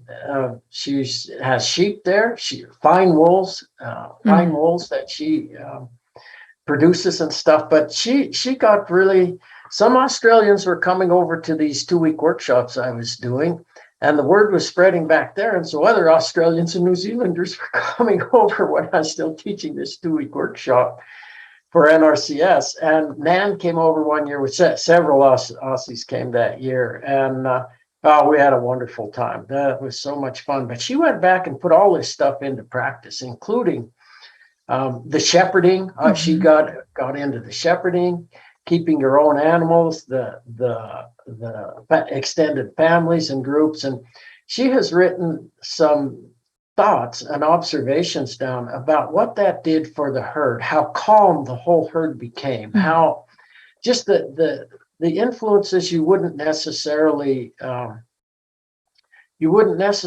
think about, but yet the epigenetics work is showing some of that. I think of the work that early work, and it's featured in that Ghost in Your Genes that was done, where they, the Canadian researchers had rat pups that were either nurtured by their mothers or their mothers left them alone. They weren't good mothers. They just kind of left the pups to their own. And then they looked at how that influenced levels of stress in those animals, levels of disease and so forth. And the animals that were nurtured by their mothers were so calm as adults, just very calm and less prone to diseases of one sort or another. Mm-hmm. And so I used to talk about that and show that. And then I'd ask people, so how were you licked? How much were you licked as a pup? And how were you licked when you were a pup? Because that influences us as well. Pablo Gregorini in New Zealand is doing studies how diet ties in with that. And if mother is on a monoculture during pregnancy, did we mention this? Did I mention this already? Well, I pressed record as soon as you started talking about it. It was before we actually got into the introductions, but go ahead. Okay, I'll just tell the story. If they're raised on a monoculture versus on a diverse mixture, level of stress is much greater in mother on the monoculture versus the diverse mixture, which is transmitted to the fetus. They can measure it in the hair, levels of cortisol in the hair of the fetus after birth, So it's all those kind of nuance that we don't necessarily think of, that when we, I think, don't understand the processes of nature. And, but who would think cattle, sheep, and goats end up in extended families and matrilineals? We're not taught about that. We wean everything, we ship it, we do everything we can to break that down, not thinking about, well, what if we did do that? And what might that mean? Certainly for welfare too. I mean, that's going to be a big, people are welfare, and for good reason. Welfare is important, but production as well. The kind of things that Pablo is showing, and I'm focusing on Pablo now, we showed it too, and other people did too, but just showing rates of gain when animals have choices, performance, condition, all those things, health, all those things improve. So it's trying to think about how does nature work? What were those processes? But I think over my limited experience in a short time on the planet, I wouldn't have thought that goats, sheep, and cattle would live in matrilineals and extended families and stuff, because we break all that down. We never give it a chance. Or that we humans used to live in extended families, and the roles that you think about that. The best people to raise your kids are really your grandparents. Yes, they are. Because if you've got good, if you've got I think of mine growing up, and geez, they're just so calm, and they've kind of been there and done that, and they so appreciate your little kid. Yeah. The parents are flat out trying to earn a living so it's not just in our animals, but in us as well, right? Yeah. Extended families and the power of that and the power of community. Yeah. And boy, is that ever going to probably become important as we enter into wherever this thing is going between now and mid-century or the next decade or whatever a person wants to say with the challenges that are probably facing us of trying to figure out how to work together, how to be a community. Yeah. And I was certainly raised with that little town I grew up in, Salida in Colorado. Everybody knew everybody else, and they weren't all, well, maybe they were all related too. The more you learned about different things, you could, geez, I didn't realize, there were a lot. But, it was a nice, looking back on that, it was a nice feeling, and comparing with now where we kind of move helter skelter, and it was nice, and people supported that. I know my mother, anytime anyone moved into the neighborhood, she was over there lickety split with some kind of something she baked or something, that. Totally. Yeah. So that, and I guess in a way to realize we're all family in some sense. Huh? Well, yeah. I mean, I also grew up in a really small town, and I think about the things when you're a young person that you resent about growing up in a small town are the things that you appreciate most when you leave that environment, because of course you don't love and want to hang out with every single one of those 1,200 people who live in your town. And yet, if something happens, you're going to be taken care of. It's not big enough, I guess, for people to think, oh, I'll just go buy my way out of this or whatever. You really become codependent. And I think that that's, a metaphor for an ecosystem where, sometimes there are competitive relationships or antagonistic relationships. But when the system is functioning, if there's a disaster, you're going to recover. And there's such a lesson there, I think. And I think about this too, because I'm very close with my family. And there have been times in my life when I felt shamed to be so close to my family. Like, oh, you should have your own life, like you should not be hanging out with your family so much. And I just always thought it was like such a gift that the people that I wanted to hang out with the most were the people I came from, and that they were genuinely people that I enjoyed and wanted to take care of. So yeah, I mean, what you're saying about just our herds and how we manage animals and how they're rarely given the chance to actually form those groups anymore, and how much strength there is in that. It's not just how they independently feel about what's happening in their lives, but it's also, how their rumens are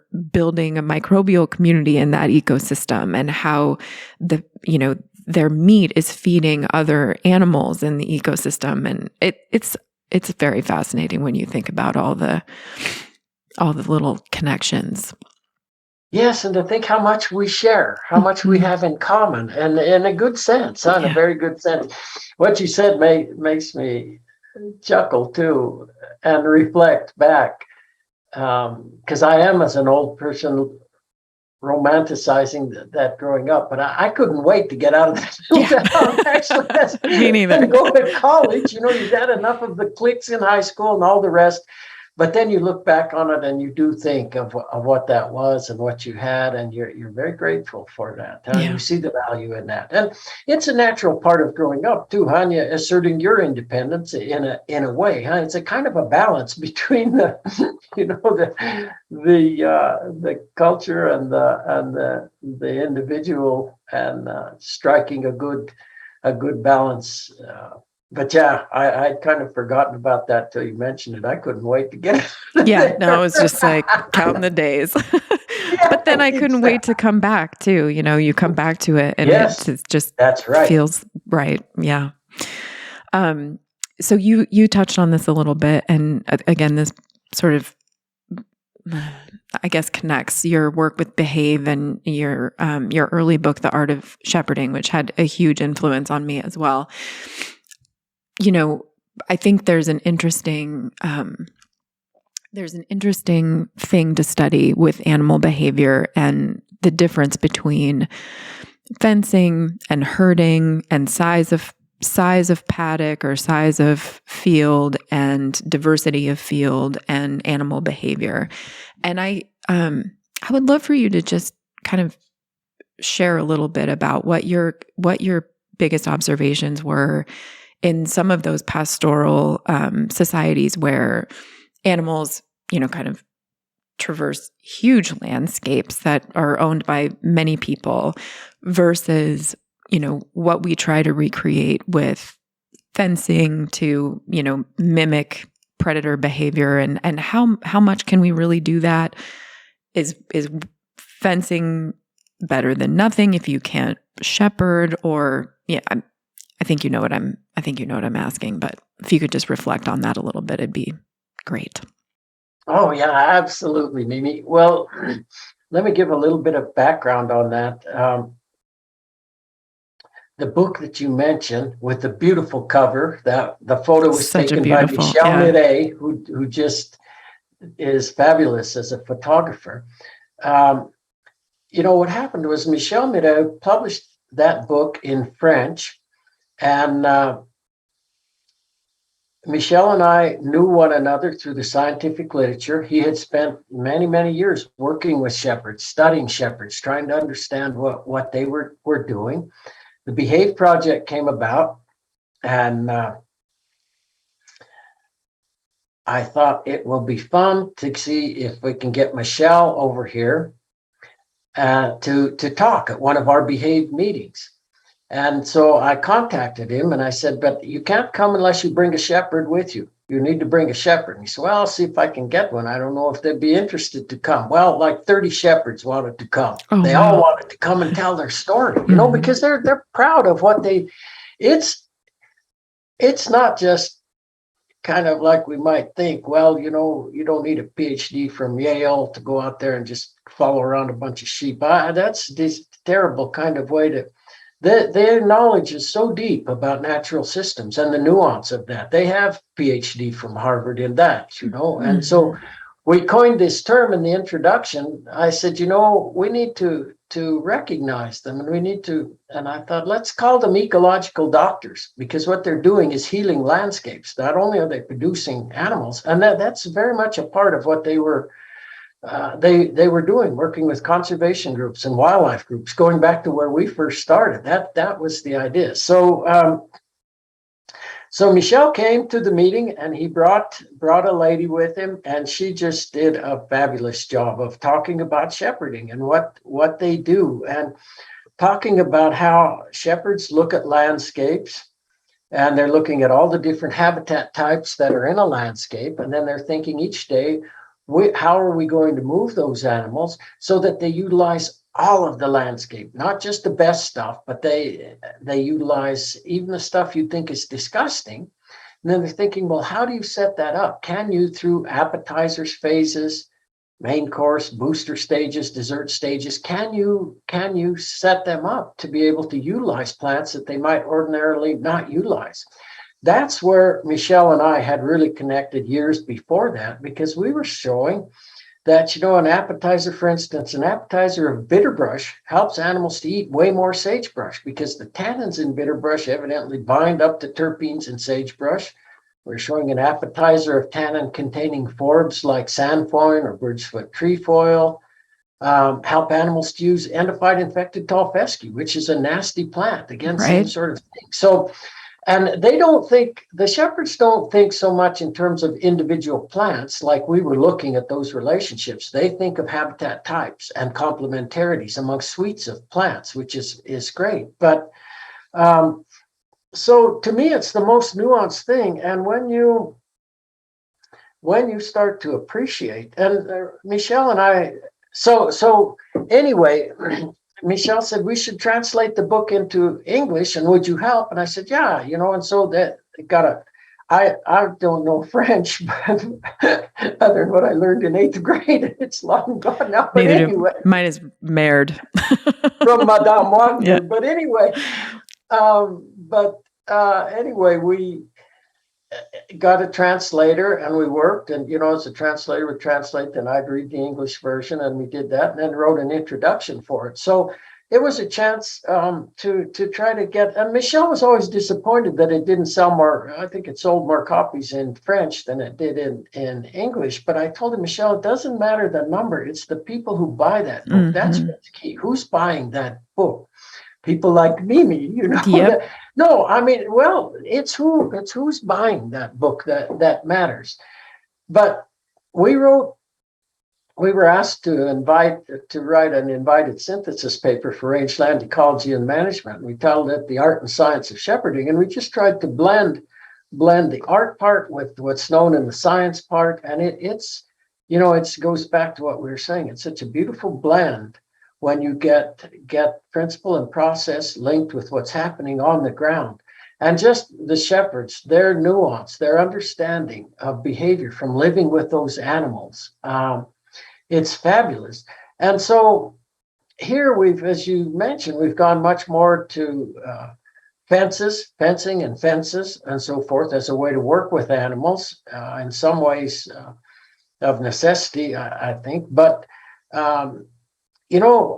when we wrote about this in the introduction, with the movement of people toward appreciating the value of, let's say, short duration grazing, when Alan Savory was doing that, and now some of the variations on that people are coining names for. But the idea is that they're moving animals and moving them maybe more than one time a day and so forth. So you're becoming mini shepherds in a way, right? Mm-hmm. When you start to get involved at that level with the animals. And then I would say the thing that strikes me is thinking about, start to think like a shepherd. What kind of habitats and different species do I have available to me in my movements?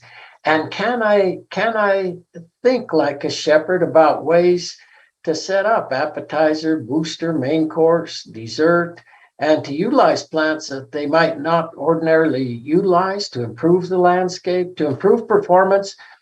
I was, to pick on Pablo Gregorini and his students again, Pablo sent me a bunch of the papers that have just come out. Many of them I'd reviewed in theses or whatever, but this whole idea of functional diversity and which species are there and how readily they enable animals to satiate, how well they enable animals to perform, to maintain health. There's so much to that. Mm-hmm. I think that and I'll when I give talks, I'll often be talking about on rangelands there's 50, 75, 100, 200, 300, 400 species, so there's this tremendous mix. And I think, but I always try to remember to say, look, if you have even 3 to 5 species, that can be really important in terms of functional diversity. You don't have to try to think of. But then I know people like Gary Clappel, who's out in New York, who works with sheep and who's gotten really into managing the grazing. And he talks about how his species diversity has just increased on those landscapes as a function of managing grazing. And so you can encourage diversity with the way that you manage the grazing and giving plant species a chance to get a foothold, Mm-hmm. reducing the abundance of other species, the kind of things that range people think about all the time, how to. Definitely. And the microbial community and how, certain things will just lay there and seed beds too. Certain things will just lay there and wait until the right combination of variables comes together again. And then that diversity starts to come back. I mean, I've seen it a lot of times where, you try one thing, you try another thing, finally, maybe in that third year, you see, 4 or 5 new species that weren't there before. And I think those are one of the things that I think is most challenging right now with managing for the future resilience is just that immediately sometimes it can seem like something's not working, or maybe it even got a little worse before you overcome a threshold to that next stage. And do you have any advice or words of encouragement for people to kind of stick to, if you're going to trial something? I really think it's important. If you're going to trial something, give it a chance to succeed. Don't just run away, but can you give an example of where you've observed that, or just some words of encouragement? Because I think it's hard for people. It's their livelihood, and there's a lot of pride and all the things. Oh, absolutely, Mimi, absolutely. And we did so much of that during the 10 years of the Behave Project. It was such an integral part, and we used to talk about the 3-year adaptation trough. Yeah. So you have this idea, and you believe in it. You think that this will work, and it'll improve, ecologically, economically. It'll really improve. So you want to do it, but a lot of times what we don't think about is that when you start to change the system, everything in the system is going to have to learn a new kind of behavior, from the soils, through the plants, through the animals, through you know. So we talked about that so much throughout the Behave program. And I wrote a booklet, Foraging Behavior, Managing to Survive in a World of Change. And we put a video together that went along with that booklet back in the day, that was meant to address the question that you're talking about, because it's so important.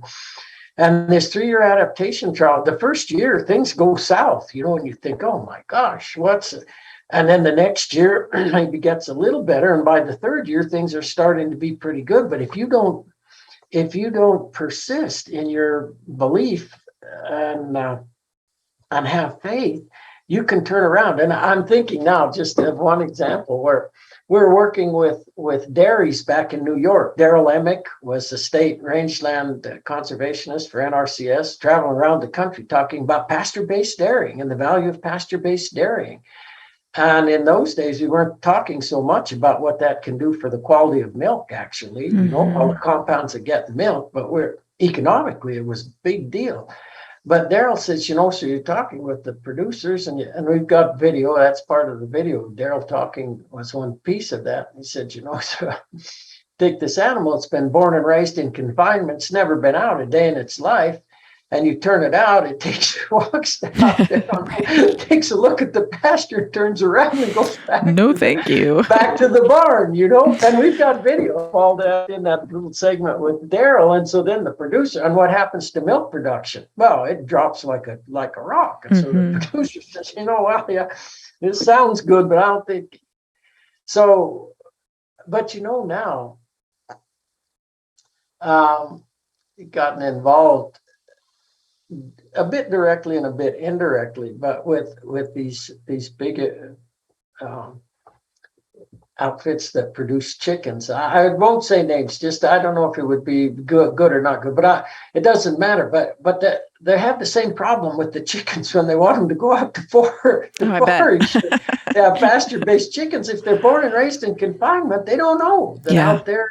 Terrifying. Again, it ties back with what we were saying, all these experiences early in life and what's happened. And so all that takes some time, but certainly a chicken can learn to forage, and but you're going to create a whole new epigenetics and a whole new bird, and a whole new, in terms of what it does for the meat and so forth, phytochemically and biochemically. You're going to have a whole different bird that's out there foraging for itself versus one that's just fed in confinement, and probably stress levels too. I just, can't imagine really what that must be like to just live in confinement your whole. I think about it all the time. Existence, whether you're a chicken or a pig or or a goat or a sheep or a cow or whatever it is. And I've worked with animal scientists my whole career, and I very much appreciate them and all of that. But I think, having to think now about how are we raising the animals and what's that mean for their levels of stress, their welfare?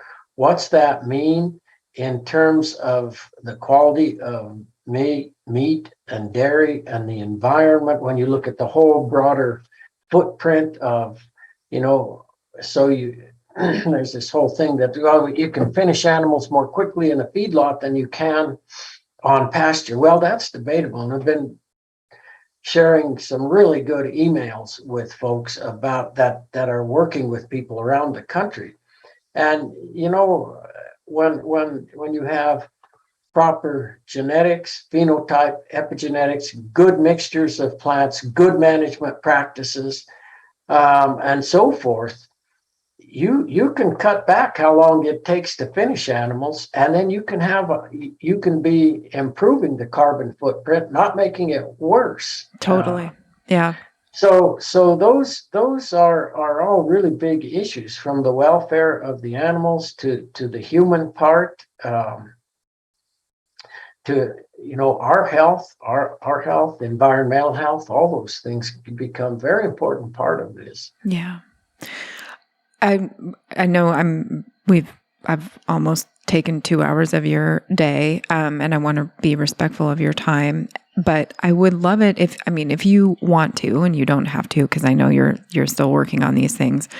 But you're starting to get into that, sort of breakdown of what is the life of an animal and the quality of diet of an animal lead to in terms of a nutritional profile that will then interact with our own bodies.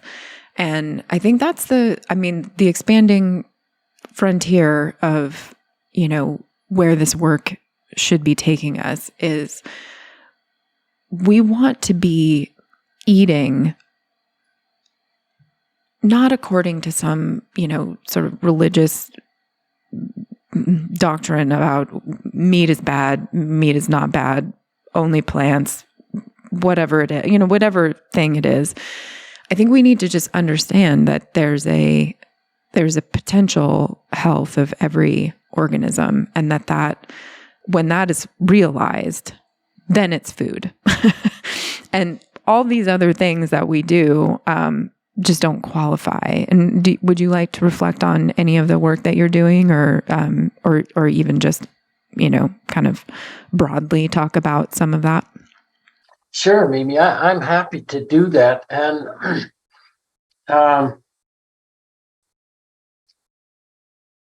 it's interesting how things evolve. As I understand it, prior to World War II, most animals were pasture finished. That was what was happening. And then after World War II, a lot of ammonium nitrate and so forth, and fertilizer, and growing crops, and moved toward a feedlot kind of approach to this. And I think I've thought about this throughout my career, but I didn't speak up too much about it. And I have so many friends that have been involved in feedlot industry or been involved. So, so what I'm going to say next is not meant as some kind of finger pointing, condemnation, or anything like that. It's simply reflection. And so let's tie together some of the things that we've been talking about. So you take a calf, and we did this on the ranch. So you have these calves born and reared back in those days. We're still calving in the middle of winter, which is not the best thing to do, as Kit Farrow has made a big point of. Think when wildlife are calving, and calve then, because it's going to save you money. But anyway, we were calving in February, and calves born, and then in the spring and summer we'd move them up to BLM, then up to Forest Service, and then in the fall of the year, September, October, the trucks had come, the big trucks had come, they're weaned, and they're shipped off, So that's a tough deal just from a welfare, they're sentient. You know, everything. You can't tell me they're not conscious and sentient. That's so, and life's hard, you get that. But, you know, so everything you've ever known, it's gone now. Shipped to some other place, thrown in with a bunch of animals you don't know. And then, you know, you're put on foods that you've never had before. And that's where these backgrounding programs are important. If you can do that, you get a boost. But you put on foods you don't know, and then ultimately end up on this very high grain ration, total mixed ration, as they're called. And, you know, that's your food day after day after day. And study after study, and I never said anything, but I used to think about it. You know, we would just show animals hate that. Mm-hmm. They hate, and just put yourself in that position. What's your favorite ultra-processed junk food? So you're going to not only have that every once in a while, you're going to have it every day, all day. That's what you're going to have. And it'll be balanced for minerals and everything. So you'll meet your needs for that, quote, average animal. Well, we know no two individuals are alike. And when we ran studies where we would give animals choices, and I see a paper just came out on dairy goats and sheep saying this. Did you see? Yeah, I saw that. I can't believe you're on top of this stuff, Mimi. I can't believe it. I'm lucky to see it. But, you know, they're just showing they prefer choices rather than the total mixed ration. Well, we were showing that too, and we were showing that they actually eat less food, and so it costs you less to finish them if you give them choices versus a total mixed ration.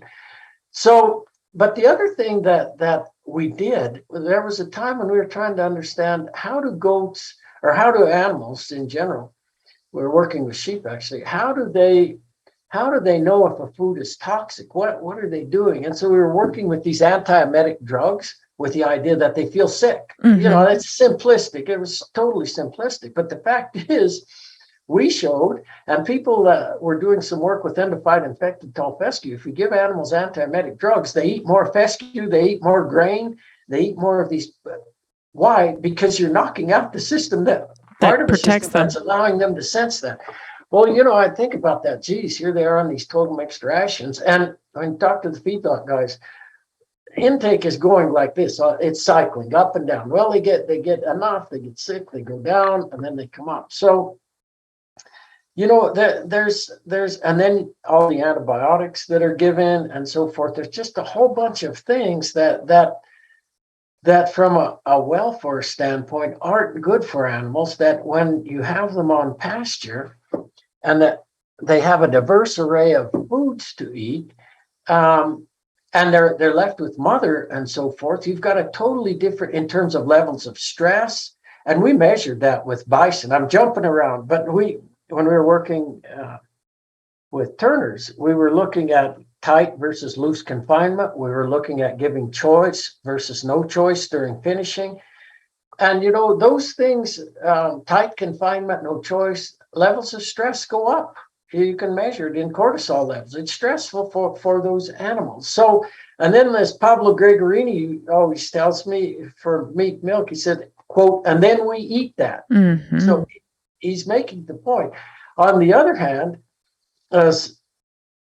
Stefan van Vliet is taking the lead role on this work around the country, you know, and in New Zealand, he's working with Pablo and with many people with a variety of different animals, including bison. Some work we just did with bison, and that we're just in the process of getting been accepted in Journal of Animal Science. But let me just use the bison work as an example of that.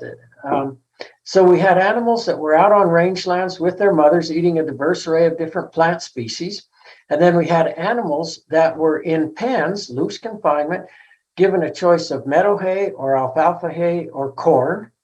And then we compared, he's doing what's referred to as metabolomics work. And you're simply looking at metabolites mm-hmm. that are in the body, in the meat, in this case here. And it's a way, you know, historically, we've looked at omega-3 to omega-6 fatty acid ratios and shown grass-fed, you get more omega-3, which is good, and higher levels of CLA. And that's important to know. And it's really, Those are health promoting. But,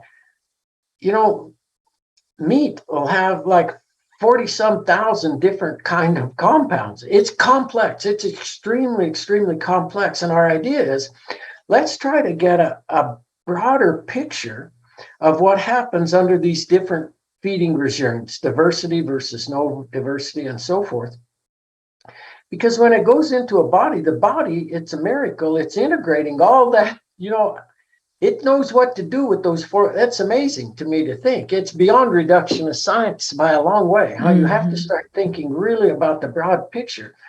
And so that's what Stefan's doing. And Scott Kronberg, I want to mention, because he's a part of the group that the three of us are working. And Stefan's working with way more people than that. Pablo Gregorini too, and on and on and on. But the key point is that seeing big differences when you look at phytochemical and biochemical richness. A lot of these compounds that are in plants are getting into meat in concentrations that are probably health promoting in us as well. And when we did the bison work, we certainly saw that, even though the bison in pen had meadow hay, which had different species in it, and they had alfalfa hay, and that helped their profile, but it still was far less rich than that of the bison that were out on rangelands. The other interesting thing to me, really, and Stefan comes from a human nutrition background, so he's done tons of studies with people, and he said, these animals in confinement have what we would be referring to in humans as early stage metabolic syndrome. Yep. And it's a function of diet. They're eating a lot of corn. They like the corn, so they're eating a lot of that corn. And they don't have the exercise. And so it's the same thing for us. If they were to do metabolomics on us, our profiles. I used to tease with Mark Shaxter, the good friend and author of The Dorito Effect, when we talk about these things. He said, it'd be interesting to put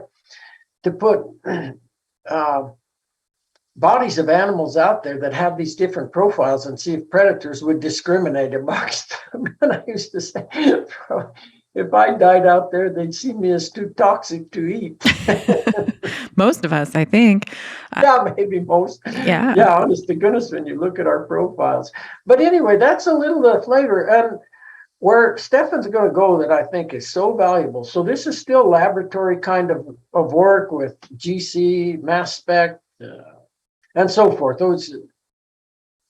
But where he's going next, that's so critical, is trials with humans, feeding humans. And Pablo Gregorini's been doing that. He was telling me about some of the work and what they're seeing now when they look at blood samples of people eating meat that comes from phytochemically rich diets versus monotonous diets or feedlot. That's so important, because I think we need the body to be the integrator of it, and then try to measure, the things that people who, as you say, facts have a half-life, everything has a half-life, but based on what we think we know now, try to measure inflammatory markers, cytokines, and so forth. Those are important. And what stimulated me to get doing this was when I was writing Nourishment back in the very early years, like 2010. There's been so much epidemiological work that's been done that gives meat a bad name, right? Meat is associated with such and such, even though those associations aren't strong. When you really look at the associations, they're not all that strong compared to, say, smoking tobacco, which really has a. But there's been so much negative press. And I remember writing to some of those people and saying, well, where's some clinical kind of work? Where's some clinical work? But there's one study I came across done in Australia years ago where they compared kangaroos foraging on rangelands with Wagyu cattle in a feedlot. And they fed that meat to people in a crossover design where 10 people got kangaroo first, and then they got cattle after that, and vice versa. So that's the crossover. And they all responded the same way. When they were on the kangaroo hardly any rise in inflammatory markers. When they were on the Wagyu, boy, they went up and they stayed up, all this range of different markers. And I thought, wow, that's amazing. And so I wrote to the guys there in Australia and I said, are you going to do this study in a way that diet and animal aren't confounded? You know, are you going to do it with cattle out on rangeland? And they said, no, we're not. They said, our whole point is if you live in Australia where you have access, where you can buy kangaroo meat in the store, you're better off to eat kangaroo meat than cattle, you know. And I took their point, you know. They said that's not really what we do, studying all this stuff. And we just were, you know, showed that. And so ever since then, I was looking for somebody to work with. I was leaving Utah State at that time, and the guy was Bob Ward, was the guy that I was trying to hook up with. It didn't work out timing wise, but Scott Kronberg helped us to find Stefan von Vliet in this shared interest. Mm-hmm. And so we started right from then looking for grants and writing review papers and so forth. We've written several review papers and grants and papers coming out. And I know you're tied in with some of that work too. And it's really all showing the same thing, that there are big differences, and the diet makes a big difference. You know, some debate, well, how much does it vary from different species to different species? Well, it varies a lot, you know, depending on the mix of species that you have in the diet. And what's that? That's what you do with your grapes. Well, yeah. I mean, it's the terroir. It's the terroir, and it makes a difference. And so over in Europe, in France, you go there and you're going with those shepherds and those people, and boy, do they ever appreciate that. You know, I really like the flavor of the cheese that comes from Gascon's place versus Michel's place, or what. Their palates are linked with it's amazing, huh?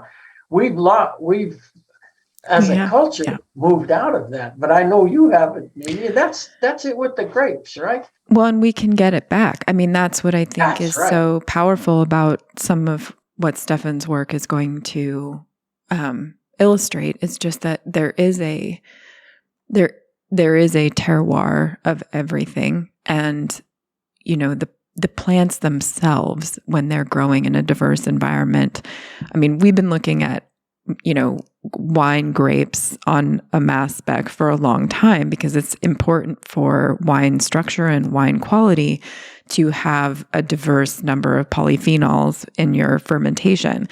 And, you know, so when I started thinking about what would be possible, looking at that sort of marriage between plant and animal and human health, and how there are all of these potential pathways for not just healing ourselves, but for all of us healing together. I think, you know, when I start to get really hopeful about what some of this work can bring about, it's that when we understand what it would actually mean for our bodies and for how we feel in the world to eat regionally. We talk about it, you know, eat local, and it's become this sort of trite saying, and actually kind of got forgotten a long time ago. But there is so much power in eating where you are and healing where you are, because it is your environment that will either support you or bring you down. And so I'm very hopeful about where that work is going. Oh, I think so, Mimi. And you know, when I read about fossil fuels, oil and natural gas, and I've tried to read a whole bunch of sources, they talk about by mid-century, it's over for that, to be honest. Yeah. You know,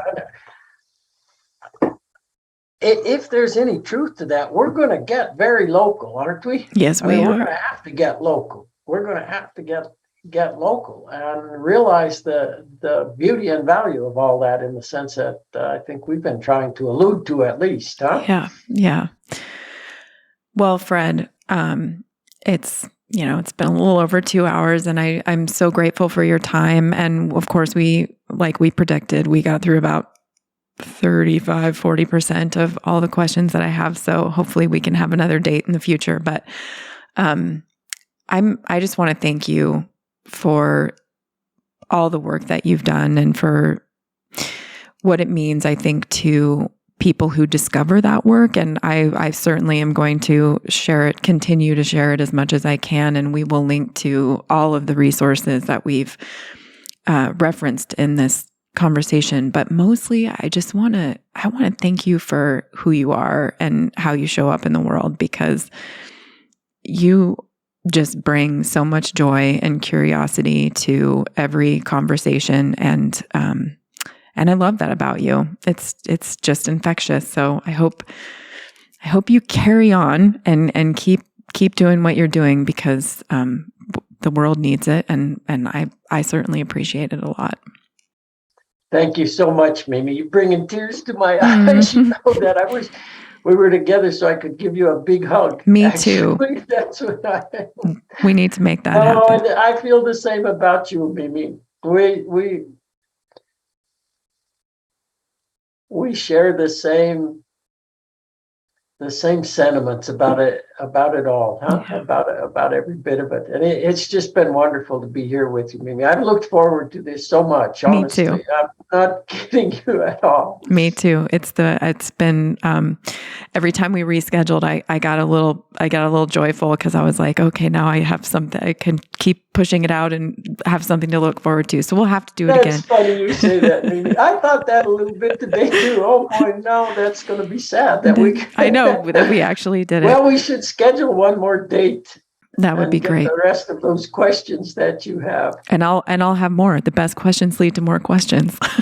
Yes, absolutely the case.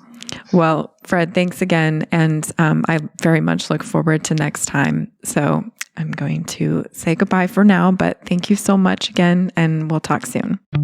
So there you go. You get it now, don't you?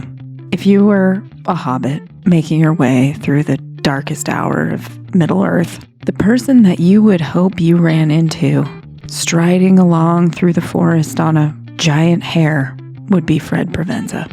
I know I feel that way, and I know you feel that way now too. Don't you just wish that could have been a little longer?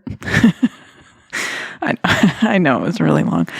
Anyway, thanks everyone for listening if you made it this far. And I would like to just give a shout out to everyone at the Market Garden Podcast. Thank you, Farmer Jesse and Jackson and Dr. Professor, for letting me have the mic for a little while. And thanks to all you happy listeners out there. Now that you've had a little Fred, I hope you go out and find as much more as you can, because it makes life better. I'll see you all next time.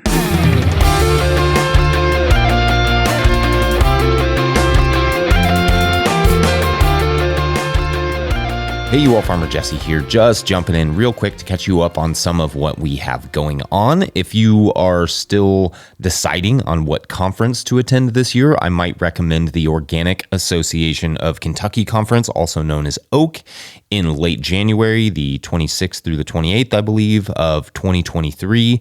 No-Till Growers will have a booth there, so come say hi. Have you checked out the new No-Till Growers forum yet? Would love to have you join us over there to chat about everything from soil management to farm business strategies, talk tools or sell them, post classifieds for jobs or land opportunities. You can find the forum at notillgrowers.com. We will also put a link in the show notes.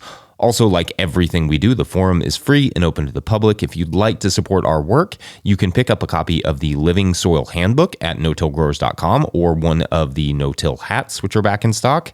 The proceeds from those sales at notillgrowers.com go to making you more content.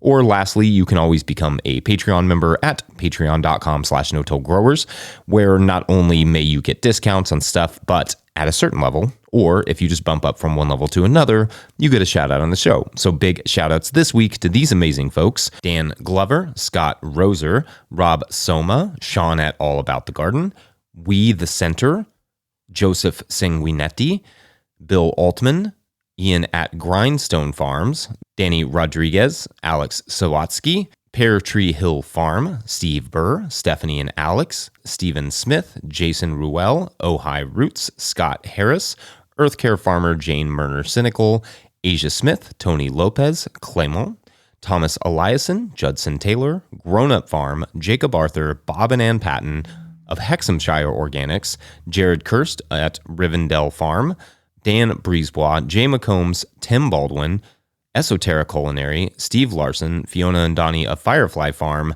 and Jen Lawrence. Thank you to everyone who supports our show in whatever way that you can. And that's it for me. Thanks, y'all. We'll see you next week. Bye.